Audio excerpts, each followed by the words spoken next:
Many seniors and persons with disabilities are gaining greater freedom and independence to pursue their interests and reach their goals by employing in-home care providers. These care providers assist in daily routines, freeing up their employer to focus on other important activities. Hi, I'm Janie Whiteford, Public Authority Advisory Board member, and this video will explain to you the In-Home Support Services Program of Santa Clara County. And it's all based on what type of quality of life do you want to have. If you want to work really hard and get very little out of it, or do you want to open up and bring somebody in to get that help and get a lot out of it? Eligible consumers can receive assistance in hiring, training, and managing a publicly funded care provider by enrolling in the In-Home Supportive Services Program. So many people live richer, fuller lives because of these services, and so should you. I think the independence that you have from extending yourself, putting yourself into the service, it brings good things. Put it on the gospel channel if you don't mind. If you're thinking about it and you can be helped, go ahead and get the help.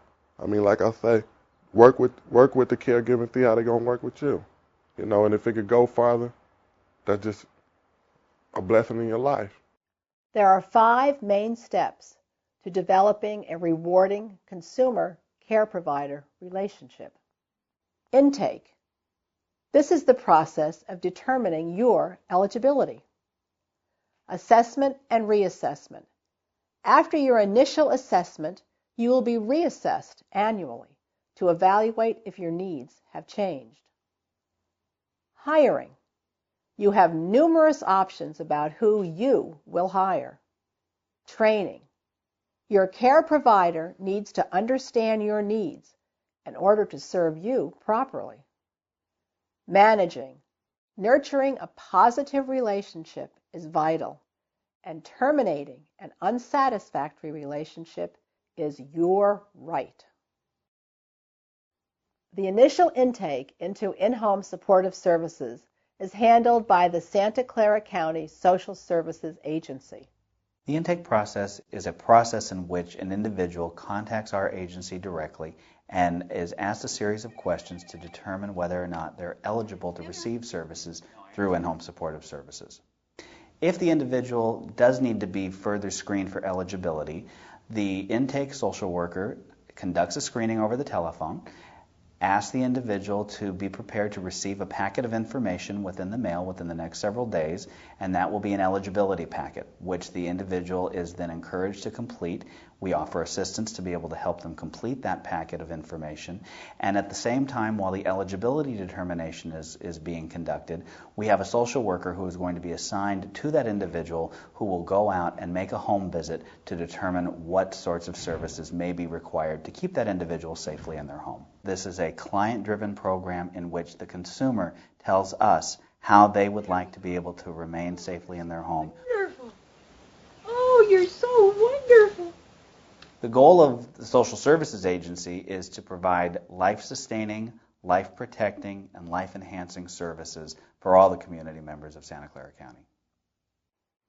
The assessment process determines your needs and the hours of care you are allocated.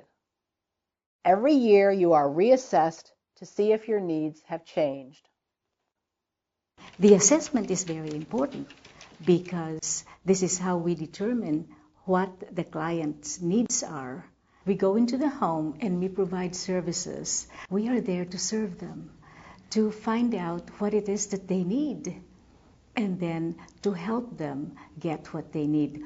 The reassessment is important because we want to make sure that there hasn't been any change in the client's level of need.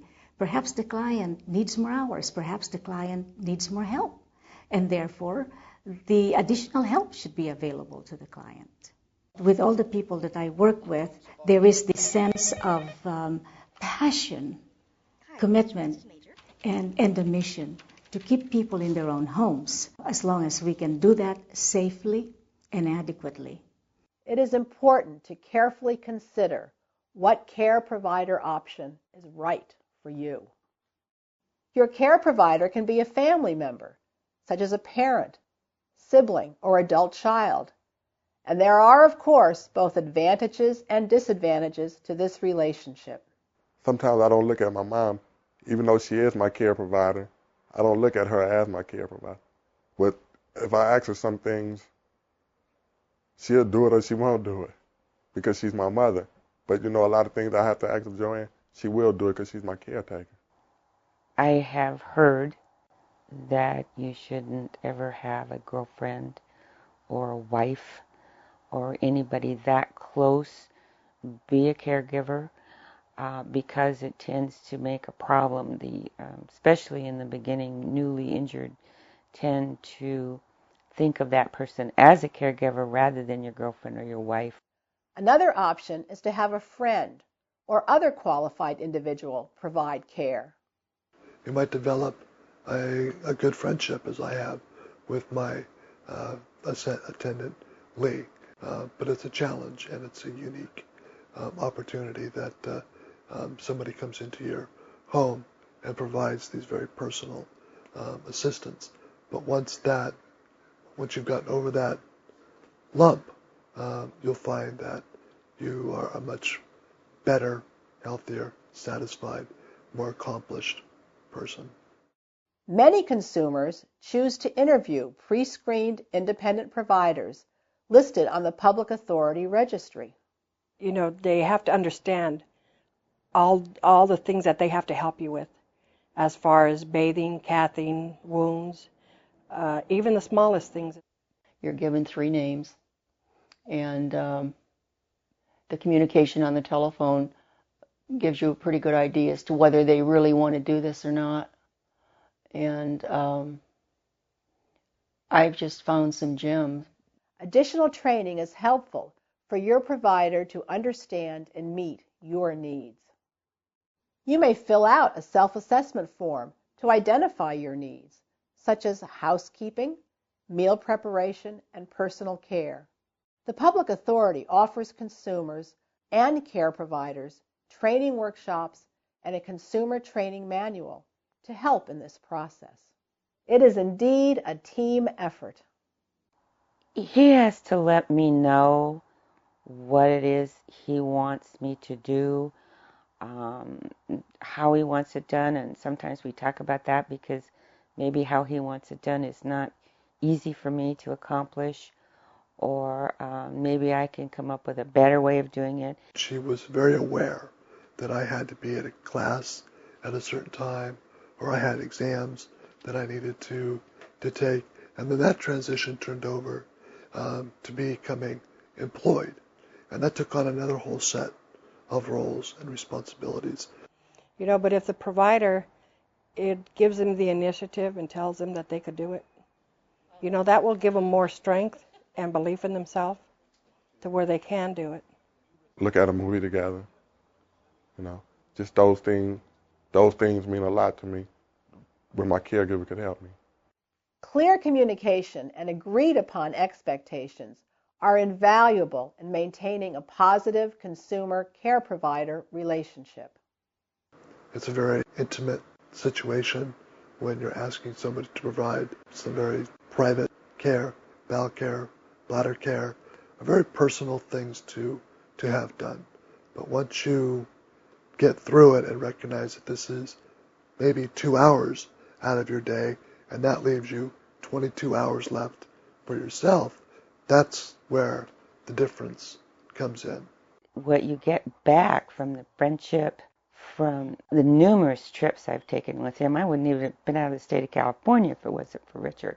I've been a lot of places, and it's been great. So you get back from the person that you're helping, sometimes I think more than you give.